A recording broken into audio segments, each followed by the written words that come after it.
Nabulgar sa Kongreso ang umano'y 13,800,000,000 piso na insertion sa panukalang 2025 national budget.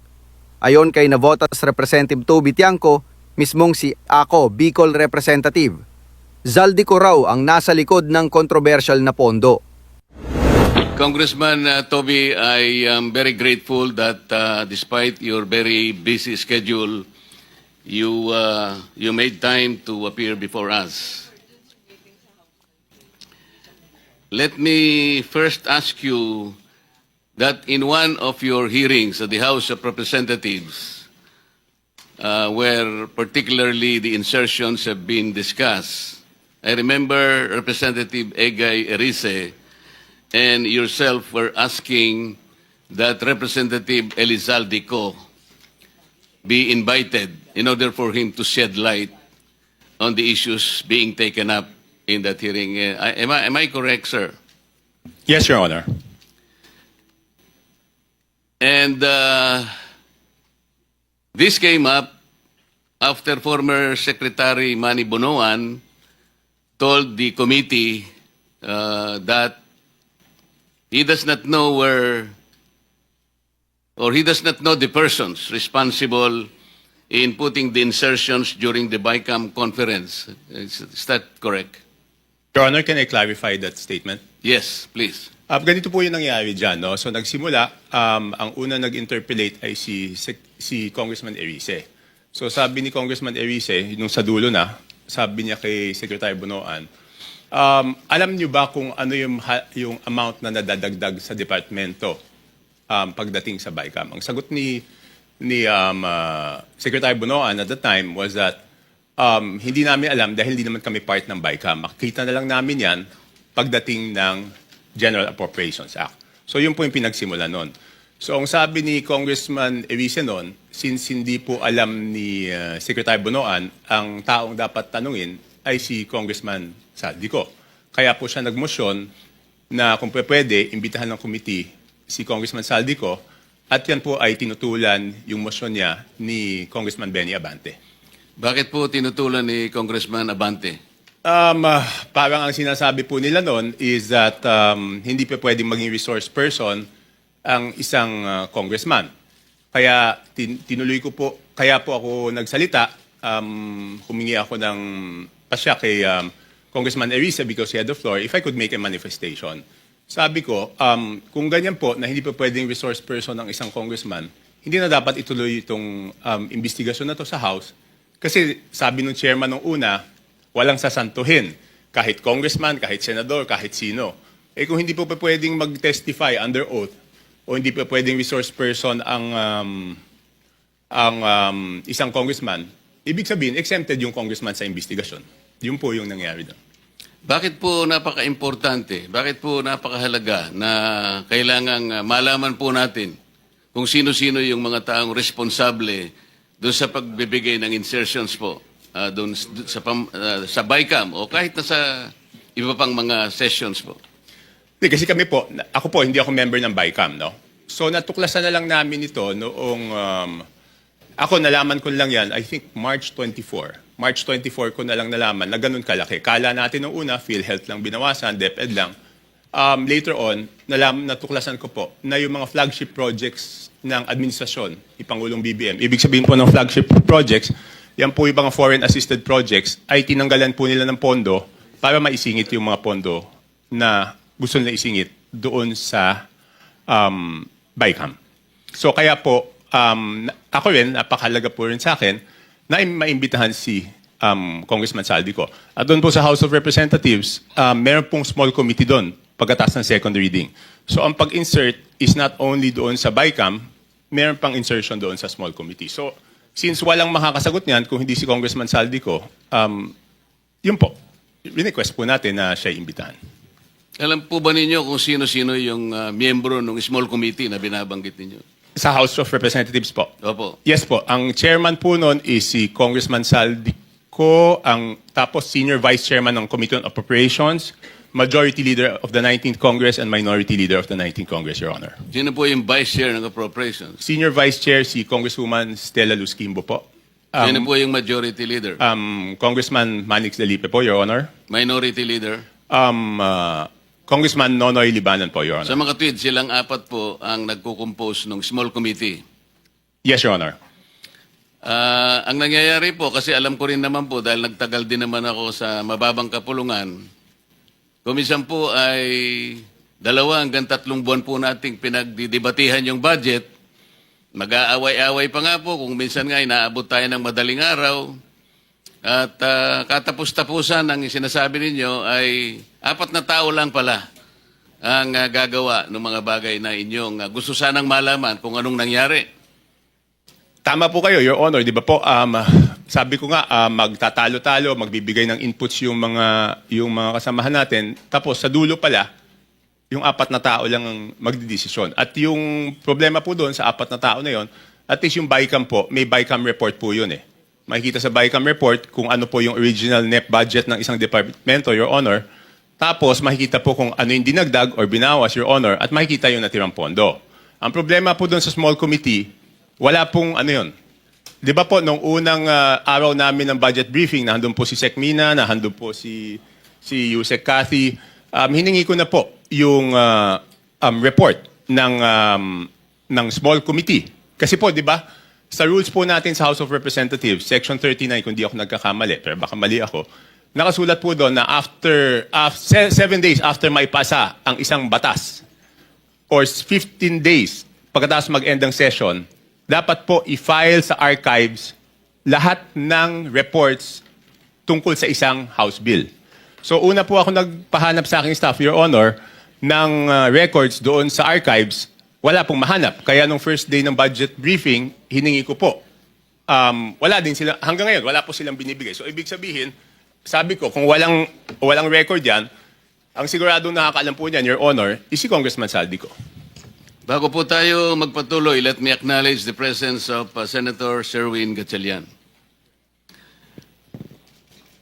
Wala po kayong nakita sa archive o ayaw po nilang ipakita? Hindi po kasi yung archives, alam niyo naman po, Your Honor, yung archives natin sa House of Representatives, napakagaling po nun. Kahit yung deliberations ng 1987 Constitution, hanapin niyo po doon. Lahat, transcript, journal, kompleto po yun. Yun, wala talaga.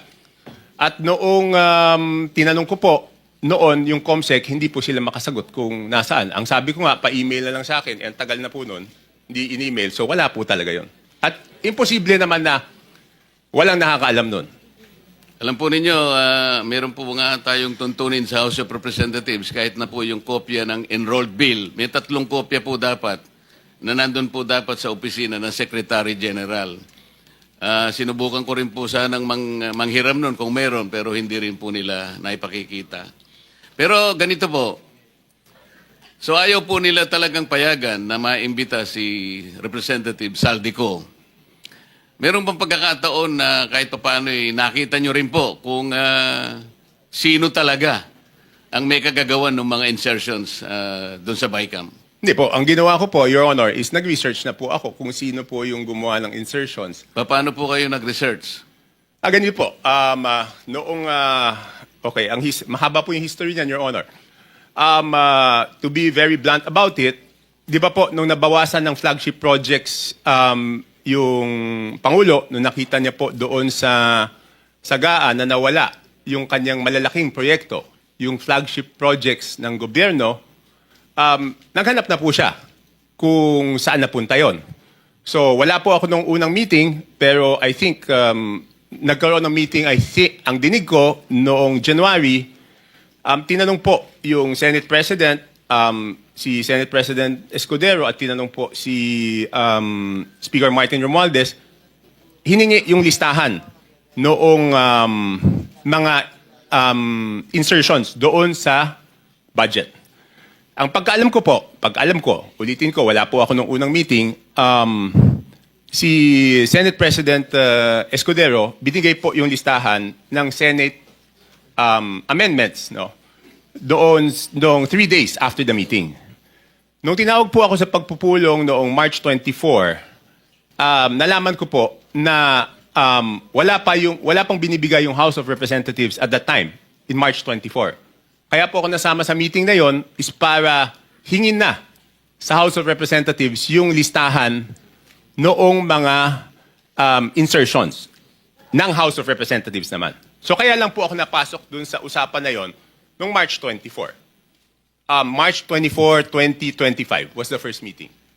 So dahil nga po sa paghahangad ninyo na malaman kung ano-ano yung mga insertions, kanino napunta at sino yung may kagagawan, paano po nyo eventually nalaman kung talagang nalaman ninyo? Hindi, ganito po, Your Honor. So March 24, paglabas ko doon, kasi nagmamadali na nun si Secretary Bunoan eh. Kasi ang worry niya po noon, March 29, mag-election ban po, di ba? So hindi maa-award, hindi mapapagawa yung projects. At pag hindi po napagawa yung projects, apektado po yung buong ekonomiya natin, di ba po? So paglabas ko, tinawagan ko po si Congressman J.J. Suarez. Kasi sabi sa akin doon sa meeting na yon na since wala na si Saldi ko, ang kumakausap na lang sa mga department secretaries ay si Congressman J.J. Suarez. So ang ginawa ko po, Your Honor, tinawagan ko siya, hiningi ko po yung listahan ng insertions. Pero nagtagal po bago po nila naibigay sa akin. I think 3 batches bago po nila naibigay sa akin yung kompletong listahan po nung sa House of Representatives. Sa mga po ay kinausap nyo si Congressman J.J. Suarez, nagbigay naman po ba siya ng impormasyon na inyong hinihingi? Tinawagan ko po. Nung una, nagpabigay siya ng hard copy. Sabi ko, paano ko naman hahanapin to? Hard copy. Pero nagtagal eh. Checking ko lang po kung anong date niya binigay. Basta hindi ka agad.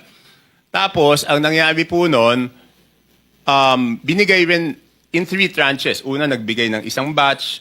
Pangalawa, nagbigay ng isang batch. Tapos yung isang batch na tagalan.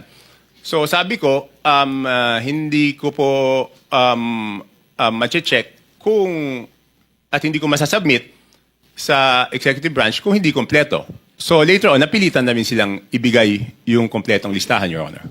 Ano po ang nakita ninyo nung ibigay nila ang kompletong listahan sa inyo? Hindi, ginawa ko lang, Your Honor, is pinagkumpara ko po yung di ba po, admittedly, lahat naman po kaming congressman, pag nakita yung NEP, ang natural na tendency naman hihingi ng extra para sa aming distrito. Okay? So susulat po kami. At least ako, sumusulat ako.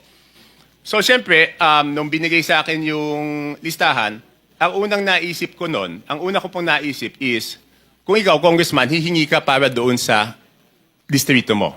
Hindi ka naman hihingi para sa ibang distrito.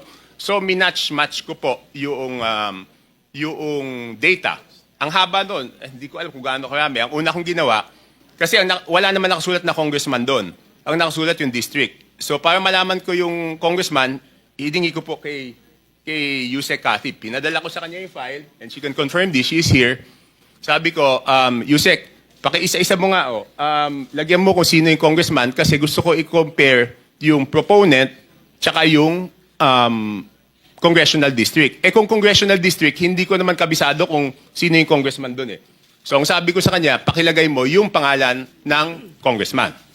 So binalik niya po sa akin. Pagkatapos noon, sabi ko po kay Congressman Suarez, ikaw naman, ilagay mo yung pangalan ng proponent. Sabi niya, bakit kailangan yung proponent? Kailangan siyempre malaman kung sino yung nag-request. So later on, matagal, hanggang nung sinabi ko, walang gagalaw dito, hindi ko maprepresent ito. Kasi pinapaayos sa akin eh.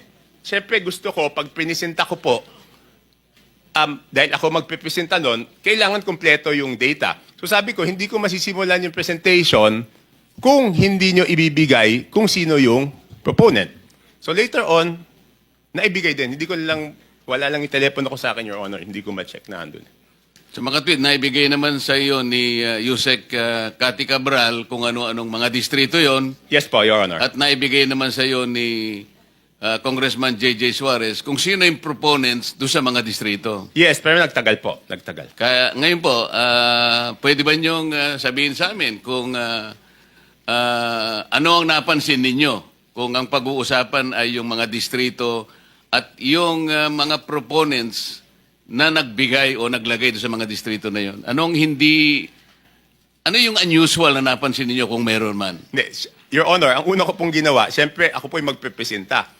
Ayoko naman na ako magpepresenta tapos mali pala yung data na pipresenta ko. So ang una ko pong chinek, Your Honor, is yung kasi di ba sa BICAM, may nadagdag naman talaga po doon sa Navotas. Okay? yun nga, ini-issue sa akin, insertion yun. Hindi ako makakapag-insert, Your Honor. Kasi ako po ay hindi membro ng BICAM. So pwede lang po ako mag-request kung ano man yung pumasok doon sa BICAM, yun amyenda na pinayagan ng BICAM. Okay? Opo. So, para hindi ako mapahiya, ang una kong chinek is kung tama yung pumasok Sa ilang nadagdag. distrito? Hindi, yung sa akin muna. Yun nga po, sa distrito niyo. Kasi alam ko po kung magkano yung nadagdag sa akin sa BICAM. Tumama naman po. Tumama, kasi ang request ko noon is 1.1 o 1.2. Ang pumasok po galing sa House of Representatives na request is 529 at meron po galing sa Senate na 121 po yata. Pero yung sa Senate is all classrooms po yon. So nung tumama na, sabi ko, since tama yung sa akin na nadagdag doon sa aking NEP, kumpiyansa ako na tama yung records. So ginawa ko po, pinesent ko na po. Ano po yung nakita nyo sa ibang distrito na hindi masyadong, na very unusual? Halimbawa sa dalawang probinsya ng Mindoro. Mindoro Oriental at saka Mindoro Occidental. Because I'm going to take advantage of the presence of the good governor of Mindoro Oriental. Kaya ko lang po tinatanong. With no offense meant, Your Honor, kay Gov. Dolor and to my fellow congressmen, ng district congressmen, ang una ko pong napansin doon is lumobo yung dalawang Mindoro, isang Oriental, isang Occidental. Ang NEP po nila is something between 1.5, sabihin na natin para safe ako. Hindi lumampas ng 2.5 yung but I have the figures, Your Honor. Kaya lang para lang mabilis po tayo, Your Honor. Hindi lumampas ng 2.5 yung NEP nila. Pero ang GAA po nila is magkano ba? 20 billion. So, nagulat ako. Sabi ko, in fairness doon sa mga district congressmen, Your Honor, hindi po nila kaya gawin yun. Hindi kayang gawin ng regular congressman na magdagdag. Hindi naman po sila miyembro ng Committee on Appropriations. Parehong first-term congressman po yun. So, hindi nila kakayanin magdagdag ng ganun kalaki. Kasi ang hirap po, di ba? In my case, nag-request ako 1.2 billion, ang nabigay lang 569. So, paano namang itong congressman na to, makakapagdagdag siya ng ganun kalaki? So, chinek ko na po, sino yung naglagay ng mga pondo doon. Sige po. Tapos po, nagulat din ako kasi, siyempre makikita ko doon sa proponent, tsaka doon sa district congressman. Nagulat po ako na, for example, alam ko po kayo dating party list, Your Honor. Pero may dalawang party list po doon, nasa BICAM lang, hindi ko alam yung sa small committee, ay nadagdagan sila ng 2 billion. Anong party list po? Ako Bicol at BHW po. Ang alam ko po, Your Honor, ang party list congressman, ang allocation po yata, kung di ako nagkakamali, but I'm sure you know better, is 100 to 150 million lang.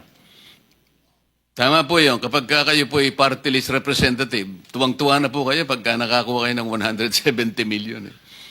So sinasabi po ninyo, dalawang party list yan, 2 billion po yung nakuha Sa BICAM po. sa BICAM. So, hindi ko na po na-check, Your Honor, yung kasi one-man team to. Ako mismo ano nito eh.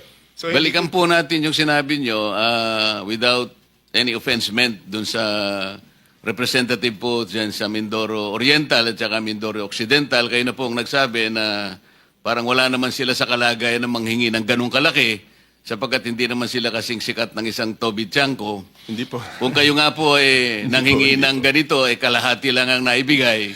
Sabi po nyo kanina, hindi sila lalampas ng at least 2.5B. Pero ano pong nakita ninyo? Naging 20 sa mga tweed. Magkano po yung nadagdag? Sangayon po dun sa inyong nakita. 17, ganyan. Di ba? From sabihin mo 2.5 to 20, di 17.5. Tapos ang isang nakita ko po doon, under proponent, nagulat po ako, na yung proponent ng mga dagdag sa distrito na to, under BICAM, is si Congressman Saldico, na 13 billion. Sir, Your Honor, pwede bang i-ano ko lang yung USB na ayaw nila ipakita doon para mas madali kong mapaliwanag?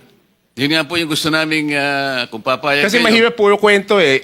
Ito, may numero po to. bigyan natin ng kopya po yung Blue Ribbon Committee. May I direct staff of the Blue Ribbon Committee to please secure the copy from Congressman Tiangco para makita po natin yung binabanggit niya.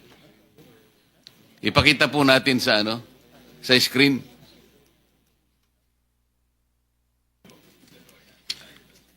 Let me acknowledge also the presence of Senator Rapi Tulfo.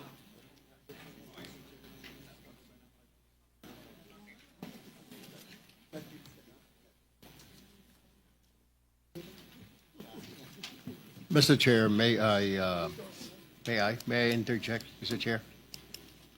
Yes, Senator. Yeah, I would like to direct this question to, Sandali. Let me acknowledge also the presence of Senator Bato. Continue, sir. I would like to direct this question to Congressman Toby Chanco. Sir, sabi niyo parang 17.5 ang nilobo nung budget. Tama po ba yun? Kunin ko lang po yung eksaktong records para sigurado. Kasi parang sinasabi niyo, 2 something lang ang request nung district na yon. And you don't believe na hindi nila kaya yung kasi mga ordinary at mga bagitong congressman. Tama po ba yon? Hindi naman po ordinary, sir. Regular. Yeah. What I mean Regular. to say, sa district ho na yon. Tama po ba? Yes, Your Honor. Ang tanong ko po ngayon, sir, may naririnig po tayo, ito po yung common lingo ito, yung sinasabing parking fee. Hindi ho kaya nagkaroon ng yung pondo na yon ay pinarada lang dito ng isang congressman na hindi naman taga roon. Ito ang tawag ay parking. Have you heard that, Mr. Chair? Yes, sir. Yes, Your Honor. Nadinig ko na po yun. Pero dalawang term po yan, di ba? Kung matatandaan nyo sa Kongreso, isa yung parking, isa yung sagasa. Could you tell us the difference Di ba yung between parking, Your and sagasa? Honor? Yung parking rep, Tiangco, medyo kabisado ko, pero yung sagasa, hindi ko pa, pwede bang ipaliwanag mo yung sagasa? Hindi. Yung parking po, Your Honor, is nakiusap ka dun sa district congressman. Yes. Pumayag yung district congressman. Yung sagasa po, Your Honor, is wala kang magagawa sa ayaw mo't sa gusto. Mas matindi pala yun? Oh, Your Honor,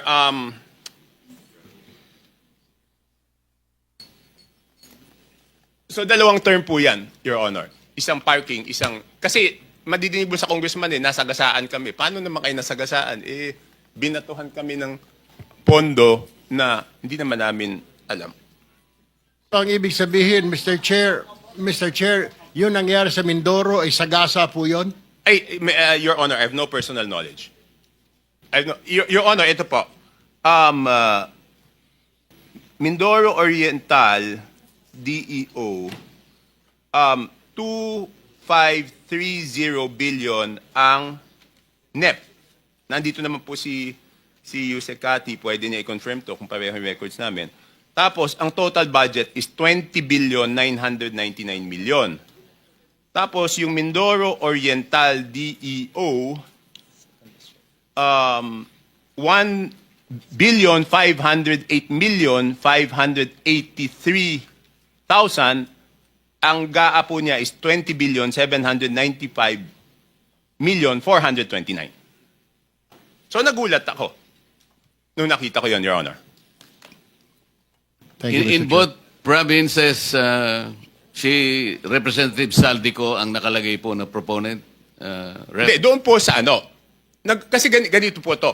Ito na po yung total. Sabi ko nga, hindi ko makikita kung ano yung sa small committee.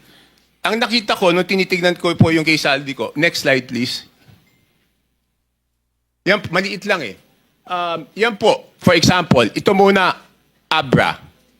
Ang proponent is Congressman Saldico. Hindi ko na po linagay yung district congressman, sir, kasi, Your Honor, kasi sabi ko nga, baka naman wala siyang alam, tapos mababash siya ng mababash, di ba po? So, ang nadagdag po from to the district of Abra is, sige, next slide. is 3,400,000,000. Your Honor, hindi ko po mabasa. Basta 3,400,000,000. 68, 345. Ayan po, Your Honor. Okay. Yan po, out of Saldico's insertion. Okay, next slide. Yan na po yung Mindoro. Yung next is Mindoro. Tignan ko lang po dito sa akin. Meron din akong kopya niyan. Your Honor.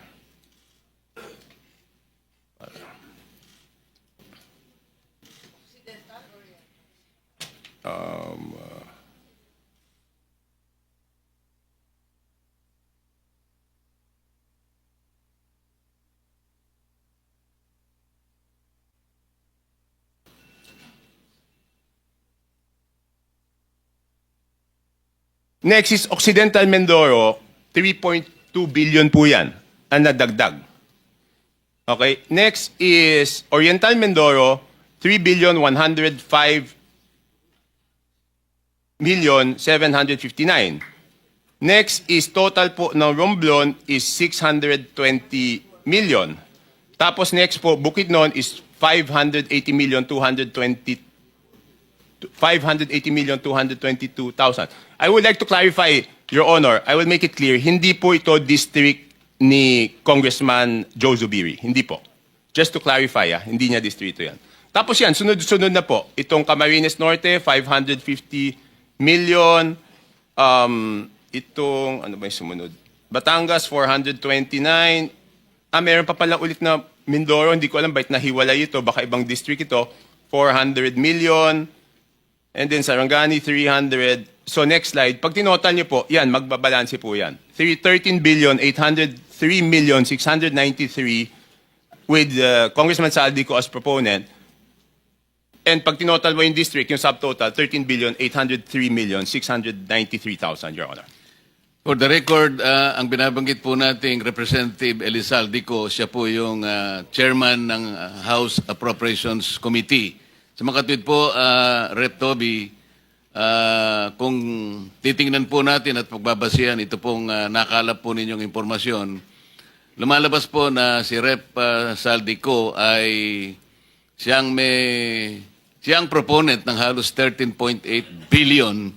Hindi natin malaman kung ito pinarada o sinagasa. Yun po ba ang ating conclusion? Ano po yung ilang congressman dyan, sabi niya hindi amin yan. Hindi namin ni-request yan. So hindi ko na po, hindi na ako nagtanong kung parada yan or Sagasa. sagasa. Ang sinasabi ko lang po is, yan po yung nakita ko. Kasi normally, kung kunyari, yan po yung request ko, dapat ako yung proponent. At ako rin po yung congressional district. So pag magkaiba, magtataka kayo bakit eh. Chair, baka may dadagdag si Gob, Dolor, dahil puro Mindoro ang binabanggit. Yun nga po, may I take advantage of your presence, Gob. Total, nababanggit naman po ang inyong probinsya. Siguro po, makapagsalita kayo sang-ayon po dun sa revelations po ni Representative Toby. Your Honor, nag-request po ako kay Gov. Dolor. Tapusin ko lang, mabilis na lang to eh. Okay. Yes. So makikita ko po, yung Ako Bicol, yan po, ang BICAM is 2,295,000,000. Next slide. Yan. Next slide. Yan. Ang Ako Bicol, ang ano po niya, ang napunta po sa BICAM pa lang is 2,295,000,000. Again, hindi ko alam yung small committee. And then yung BHW po, ang total is 2,064,000,000. At ito po, Your Honor, buti na lang naagapan to kasi po, hanggang ngayon, hindi po rini-release yan. Kasi nung natuklasan na ganyan, nakakapagduda, hindi po ni-release. Your Honor, pwede po ako magtanong kay Yusek Cathy. Meron lang ako gusto i-clarify, Your Honor. Please proceed. Yusek, di ba ginagawa ito short of award, di ba po? Yes, sir. Kapag na lumabas na po yung GAA, pwede na po silang mag-advance procurement short of award hanggang ma-download po yung pondo sa implementing office. Okay. Yusek Cathy, kung yan po ay short of award, ibig sabihin meron na yung lowest calculated bid. Tama po? I'm not very familiar Yes, with most procurement. probably. Most probably. Hindi, ganito lang po, Point of Your order, Honor. Mr. Chair. Yes. With all due respect, Mr. Chair, point of order po. What is the point of order? Just to remind all of us, Mr. Chair, na the resource person, if wanting to field a question to another resource person, must do it only through the chair po. Hindi sila pwedeng diretsyong Pinayagan ko naman po, magtanungan. kaya para maka-economize ng time, kaya Alright, total Mr. magkatabi Chair, naman I sila. submit. Opo. Thank you. Thank you for sorry. the point. Most I'm sorry. probably, Your Honor. Your Honor, pwede bang malaman kay Yusek Cathy kung, hindi, pwede na lang po ganito, Your Honor.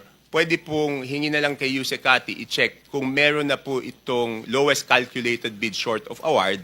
At kung merong lowest calculated bid short of award, isubmit po sa committee ninyo kung natuloy yung bidding, kung sino po yung most probably na mananalo kasi siya po yung lowest calculated bid. Sa tingin ko napakahalaga yun para sa inyong committee, Your Honor. Thank you, Rep. Toby. I think that is in order sa Yusek Cathy. I think you should Yes, Your Honor. submit to the committee kung alin na dito yung binabanggit ni Rep. Toby na nagkaroon na ng what is your term? Bidding short of award. Bidding short of award. Para malaman po natin at mabantayan na. Can you do that, Yusek Cathy? Yes, Your Honor. We will direct all the implementing offices, whether it's regional office or district engineering office, to submit all the bidding documents of these projects that are bidded out short of award, Your Honor. Thank you. Thank you for your cooperation. Your Honor, ang request ko po, kung pwede, kung papayagan po ng committee, bibigyan ko po si Yusek Cathy nito para ilagay na niya. Hindi naman po kailangan po siguro ng committee, Your Honor, yung buong records. Kailangan lang ilagay kung sino yung posibleng mananalo kung natuloy po. Yes, I think that is in order. Kung pwedeng maibigay nyo na rin ang kopya kay Secretary Yusek Cathy. Yes, Your Honor. Thank you, Your Honor. That's all. Chair, pwedeng humirit. Yes, Senator Amy. Maraming salamat, Chair. Palibasa natututo tayo ng wika ng Kongreso. May sagasa pala, may parking pala. Ano naman yung allocable at non-allocable? Lagi kong naririnig sa Kongreso, hindi ko maintindihan. To whom are you directing the question, Senator Kung Amy? maaari kay Congressman Toby, kasi naririnig ko, kung meron sila allocable, yung non-allocable, wala sila. Paano ba yun? Your Honor, hindi ko po alam yung allocable at non-allocable kasi importante lang, pag lumabas po yung NEP, ang titignan ko po lang po doon is yung total NEP. Hindi ko na po tinitignan ko ano po yung allocable tsaka non-allocable. Baka po si Yusek Cathy po ang nakakaalam, Your Honor. Yes, Mr. Chair, mukhang alam ni Yusek Cathy. Your Honor, Mr. Chair, let me explain. Yung not allocable, yun po yung hindi naman part ng district allocation. Ito po yung mga big ticket projects like foreign assisted na hindi naman po bumababa sa district maintenance fund, equipment fund, preliminary and district engineering fund, right-of-way fund. Yun pong district allocable, yun po yung based on a parametric formula that the Secretary Bonoan has instructed to prepare at least to determine more or less ano po yung ceiling ng budget kada distrito, Your Honor, Mr. Chair. So, sa pagtingin ng district, halimbawa yung district engineer, yung sinasabing allocable, yung kanya na ibibid. Tama po, ba Your yun? Honor. Tapos yung non-allocable, Opo. madalas napupunta sa region o di kaya sa central office. Ganun ba yun? Your Honor, most probably, Your Honor, yes. Hindi po part ng district office yung non-allocable. Okay, thank you. Rep. Toby, siguro do sa parada at saka sa gasa, do sa parada malaman natin magkano yung parking fee siguro para sa kaalaman din ng committee. Do sa sagasa, ano kaya yung ginamit na pang sagasa? Pison kaya o train o kung paano? Kasi kailangan malaman din natin. Your Honor, hindi po ako sumasama sa mga usapang parking, so hindi ko po Opo, alam po namin yun. Baka lang alam ko po, hindi po ako pumapasok sa pagsisiyasat ninyo ay makatulong naman kung ilan yung mga parking fees po. Sapagkat sinusuri na rin po ito, kaugnay din ng pagtukoy natin sa maanumalyang flood control projects. Your Honor, pasensya na po. It's baka third-hand information, chismis eh. So, ayoko naman magsabi ng chismis kung hindi naman yung mismong naparadahan ang magsasabi sa akin na siya'y naparadahan. Ng ganun. Salamat po. Mr. Chair, may itatanong lang ako doon sa bid short of award. Kasi nalilito ako. Ang pagkaalam ko po kasi, only projects that are included in the NEP can undergo pre-procurement.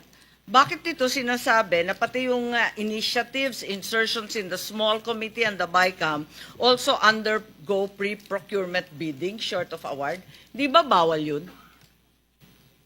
Akala ko yung NEP lang. Madam Chair, if I Yes may. po, ayun. Yes po. Ano po yan, nasa rule po ng New Government Procurement Act. Ang pwede lang pong i-early procurement. Hindi ko po alam yung term nila na short of bid award. short of award, Ang yeah. meron po tayong term is early procurement Early- activities. Ang So ibig yung sabihin po early nun, procurement, ito iba po, pa yun sa pre-procurement, yeah, no? ito po yung pwedeng ipabid pag nasa National Expenditure Program na.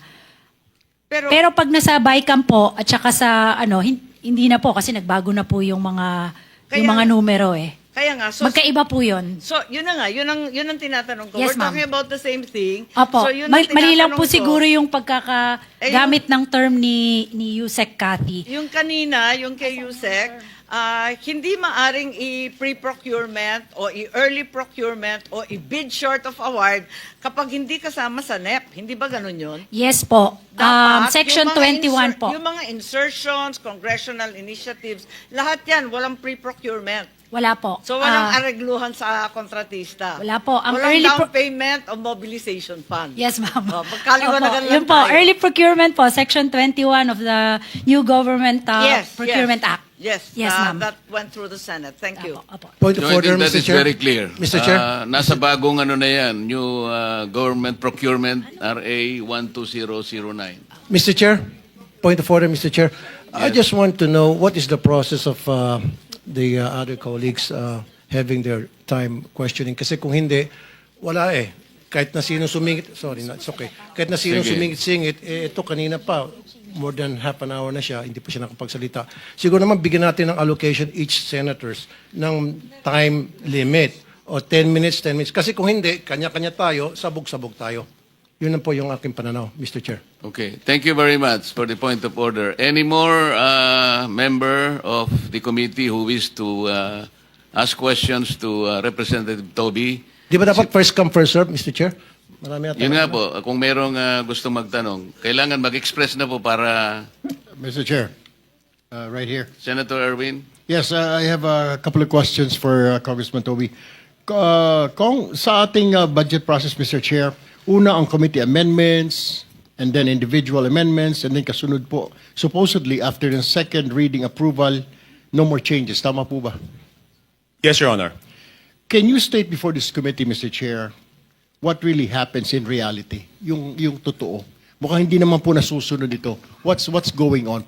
Can you walk us through para maintindihan po ng mga nandito, yung mga nanonood sa atin, what's going on? Kasi dito pumapasok yung mga insertion, nakatakot-takot, Mr. Chair.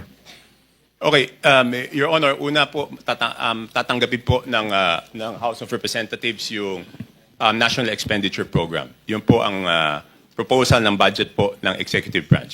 Pagkatapos po noon, magkakaroon po ng budget briefings at magkakaroon po ng budget hearings.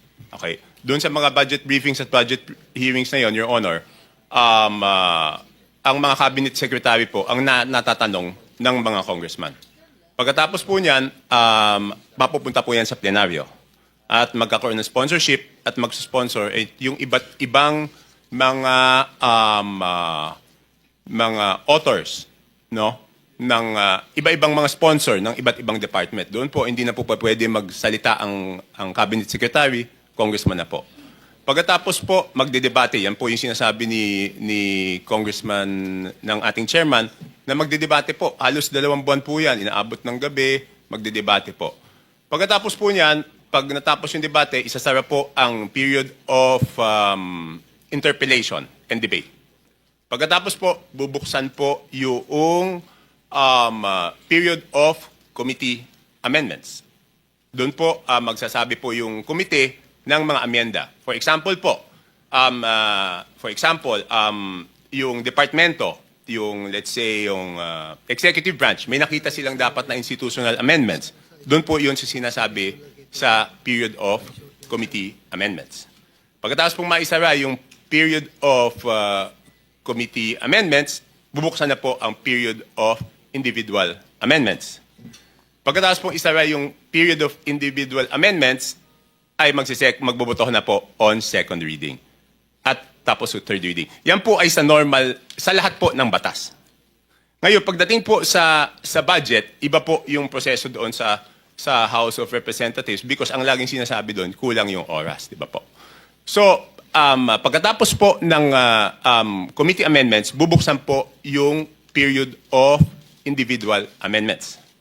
Tapos po, magmo-motion po ang majority leader lagi na sasabihin po na magpo-form ng small committee to accept the individual amendments of the members after the approval of second reading. So, ang mangyayari po, aaprubahan natin on second reading, tapos, tsaka palang mabubuhay yung small committee na tatanggapin yung individual amendments. Tapos, yun po yung sinasabi ni Honorable Chairman na pagkatapos natin magdebate, dito lang sa budget, kaisa-isang bill na may small committee na siyang tatanggap at siya ang magdidesisyon. Walang magagawa kahit sino kasi hindi naman po kami kasama, Your Honor. Doon sa talakayan na yon, sila po magde-decide.